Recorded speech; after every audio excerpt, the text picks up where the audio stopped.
నామకరణ సమయంలోనే శిశువుకు అందరూ బహుమానాలు కట్నాలు సారే ఇస్తారు. అందుకని బాలసారే అంటారు. ఆ రోజే పుణ్యావచనం తరువాత శిశువుకి మొలతాడు కడతారు. ఆ రోజే ఊయలలో వేసే సంప్రదాయం ఉంది.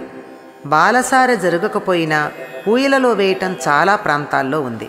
ఈ కార్యక్రమం ప్రాంతాలను బట్టి మారుతూ ఉంటుంది. ఇది శిశువుకి సుఖం కలిగించటానికి చేసే వేడుక. ఊయలలో ఊగుతుంటే అమ్మ కడుపులో కదులుతున్న అనుభూతి కలిగి హాయిగా ఉంటుంది. ప్రతి తల్లికి తన బిడ్డ అంటే ఎంతో ప్రేమ. తన ఇష్టదైవమే తన ఒడిలో ఉన్నాడనుకుంటుంది.